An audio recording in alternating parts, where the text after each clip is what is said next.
Hello, guys, and welcome back to another exciting episode of Grammar with Shri. I'm Sri Hari from Genesis Training. Let's see what we have in store for you today. Reading comprehension. Wow, this is one of those sections in verbal that I enjoy the most. And I think I can make this one of the most easiest sections for you guys to understand as well. So let's see what reading comprehension has to offer you today. Reading comprehension is all about thinking about the words that were just read and deriving a meaning for just those words and the text as a whole.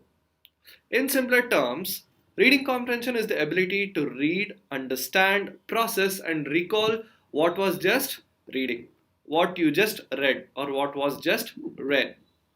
So, this is one of the four skills from the LSRW, that's listening, speaking, reading, and writing. So, here, whatever you read, you comprehend it and you rewrite it by answering the respective questions that was asked.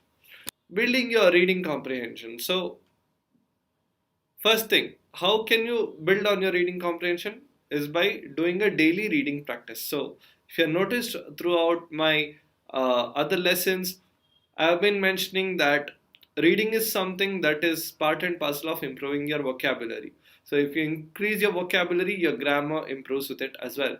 So, daily reading practice is one of the sure short ways for you to build up your reading comprehension skills. Also, checking for understanding. Reading alone doesn't help.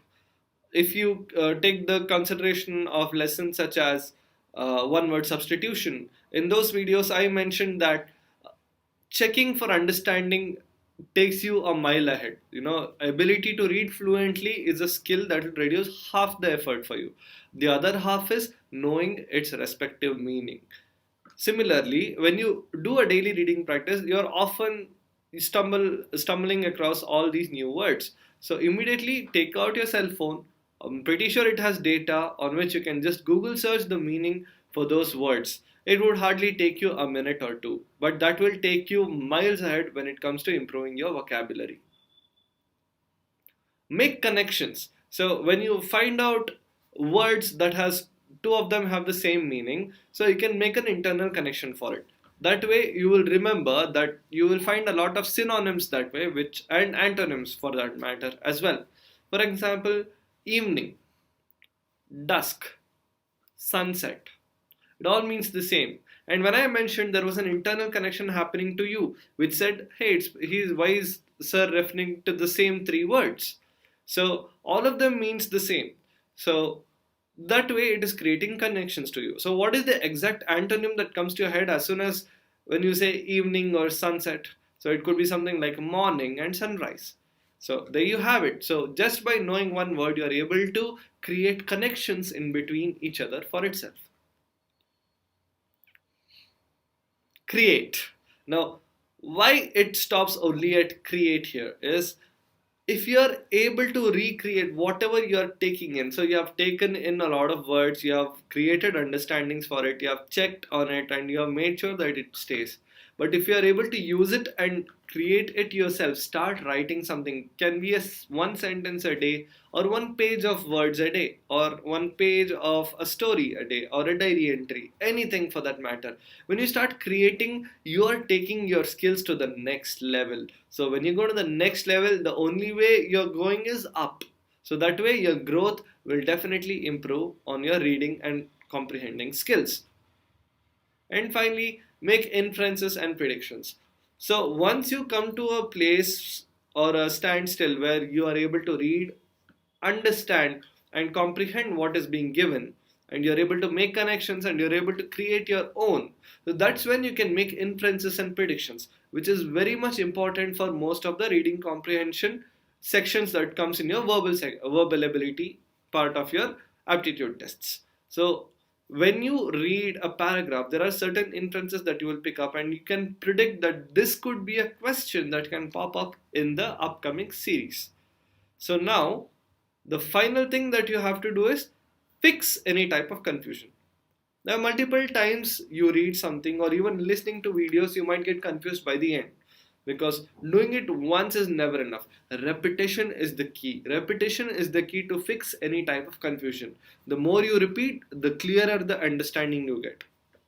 It is like most of the movies you watch. You watch it once, you're amazed. You watch it twice, you get data. You watch it thrice, you see what's wrong in it. You watch it four times, you will know that even with those faults, they're able to do a good job out of it. You watch it for the fifth time, you will understand this is the amount of work it takes in getting one shot perfectly. So if you can watch a movie or a series repeated times to enjoy, to learn, to comprehend, doing the same thing with the rest also, like your reading materials and content, will also take you up and further ahead. So now let's give it a try, shall we? So this is a small write-up about seagulls. If you don't know what seagulls are these creatures that fly by the beach. They feed on the dead fish that come ashore, or they even hunt fishes from the ocean as well. So let's go through the entire readout. Seagulls live on a beach. They eat small fish, bread, and seaweed. Seagulls run quickly on sand and fly quickly in the sky. Seagulls will run or fly away if you try to catch them. There are many seagulls on the beach. Crabs also live on the beach. They eat shrimp, ocean plants, and small fish. Crabs crawl away on the sand and in the ocean. Crabs will crawl away if you try to catch them. There are many crabs on the beach, but it is not always easy to see them either. Starfish live on the beach too. They eat clams, oysters, and small fish. Starfish move slowly on the sand and in the ocean. Starfish will not move away if you try to catch them. There are few starfish on the beach. So now we have gone through the entire reading comprehension. For your reference, let's go through the story again, but this time I will do it a little faster. Seagulls live on a beach. They eat small fish, bread, and seaweed. Seagulls run quickly on the sand and fly quickly in the sky. Seagulls will run or fly away if you try to catch them. There are many seagulls on the beach. Crabs also live on the beach. They eat shrimp, ocean plants, and small fish. Crabs crawl quickly on the sand and in the ocean. Crabs will crawl away if you try to catch them.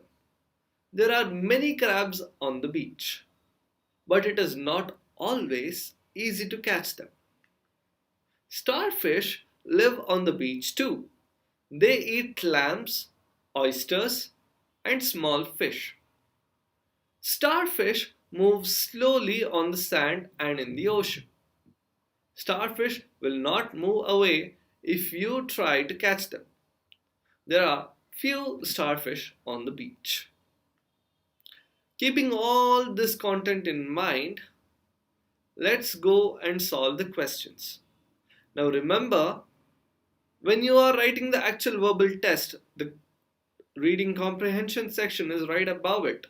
So you can look back to that content anytime. But since this is a video, I took the effort of reading it out twice so we can solve the questions that's going to pop up. So the first one, seagulls, crabs, and starfish all eat clams, bread, fish. So listen up, guys. So here, from the previous story what you heard, you are supposed to comprehend and find the most appropriate answer for this. So you should find something that all the three creatures eat in common: clams, bread, and fish. Seagulls might eat the bread and fish, but they don't get clams all the time. Crabs cannot eat clams, but they do eat small fish. Starfish feeds on clams and small fish, but sometimes or most of the time they don't get bread. So what is the correct answer here? Answer is option C. So seagulls, crabs, and starfish all eat in common, that is the fish. Question number 2. Which animal does not move quickly? So, there were three types of animals that we discussed. So, one was a bird, that's a seagull. They move quickly on sand and they fly quickly in air. So, no. Crabs move quickly both in the ocean and on the sand. So, that's because when you go and try to catch it, it crawls away. And finally, starfish is the only creature that does not move quickly either on sand or in the ocean. So, the correct answer is option A, starfish. Based on information in the passage, which sentence is false? Now let's look at the sentence, shall we? Option A, starfish are hard to catch. From the previous question, we just got to know starfish is the slowest creature. So no, this sentence is false. So right away we got the answer. Either ways, let us see more options. So that way we can tell. Crabs eat shrimp and ocean plants. Yeah, crabs' main diet is shrimp and ocean plants, so that's a correct statement. Option C. Seagulls move quickly on sand and in the air. Obviously right. So, what is the correct answer? It's option A. Now, question number 4. The passage does not talk about. So this question relates to a statement that is going to pop up now, which does not come in the passage at all. So let us see those options now. Option A. What starfish eat? B. How crabs catch food? Or C. How fast beach animals move? So in every question we saw, we got to know that they move in a certain pace. So option C is negated. We got to know what starfishes eat. So even that question is negated. The passage does not talk about how crabs catch food. It only tells it eats food, but it doesn't tell how it catches its food. So the correct answer would be option B. Now guys, I'll give you one more trick that helps me in reading comprehension. What makes it so easy? So here it's a soft copy version and I'm doing it online, so it can get a little tricky. But when you're using an actual question paper, so in the question paper, the top half of the question paper is filled with the reading comprehension and the rest comes with the multiple choices like you see on the slide right now. So most of the questions here, as you can see, are interrelatable. So if you guess one answer correctly, the rest just gets answered on its own. You don't even have to go back to the reading comprehension. Half of the answers are right there in the questions. So the reason why this is made deliberately easy is to check if the person reading the passage and answering the questions is able to read the questions as well. Are you able to comprehend the questions that is being given to you? So that way you can go through this section fast as well. So this is a very quick and short way of solving the following questions. So now let us see some more questions. According to the passage, seagulls live on the beach, move quickly in the ocean, or eat bread only. So this is something that is very specific to the seagulls. So that was the first paragraph of the reading comprehension. If you have a physical copy of it, you can refer to it and you can immediately get to know the answer. So usually without wasting much time, I'll go down to the options here. So option 1, that is live on the beach. Option 2, that is both option 1 and 2. And option C, that is both all the three options together. The correct answer here is option A, that is one only. They live on the beach. So nowhere in the passage has it been mentioned that they only eat bread, because it has been mentioned that they eat seaweed as well as other small fishes. And nowhere has it been mentioned they move quickly on inside the ocean. They say they fly over the ocean in the sky, but they never told they move inside the ocean. The correct answer is live on the beach. Question number 6. Another question similarly. Based on the information in the passage, which animal would be most likely to see at the beach? So is it A, crabs, B, seagulls, or C, starfish? So based on the information, they say seagulls live on the beach, so you could see the seagulls. You could see the starfish because they're the slowest moving creatures, and also crabs because even they come in between the ocean and the beach. But the correct answer here is the seagulls because the crabs hide in the sand or in the ocean. Starfish mostly are in the ocean and sometimes come on the beach. But seagulls are most likely to be seen on the beach because they live on the beach. And question number 7. Based on the information in the passage, we can understand that option A, the beach is not as nice as the mountains. The beach is a good place for a vacation. Many animals live at the beach. So, based on the information in the passage, so personal choices are removed that the beach is not as nice as the mountain. It's a personal choice. So, that is negated. The beach is a good place for a vacation. Another personal choice. Still not considerable. Finally, many animals live on the beach. Yes, that is what the passage is referring to. The answer is option C. Now you know it's the time of the video where you go and take up that pop test that is going to come up at the end of this video. And speaking of end of videos, this is the end of reading comprehension, guys. Like you saw, this is no rocket science. This is something that will help you solve the reading comprehension section easy. From my years of experience, I have noticed that most students fumble and take it in a very difficult note that reading comprehension is one of those difficult sections, and they are unable to comprehend what they just read and when they try to implement. So I have given you the tips and tricks that you needed. So use it, implement it, and solve the following test. So with that being said, all the very best, and I'll see you in the next episode. Thank you.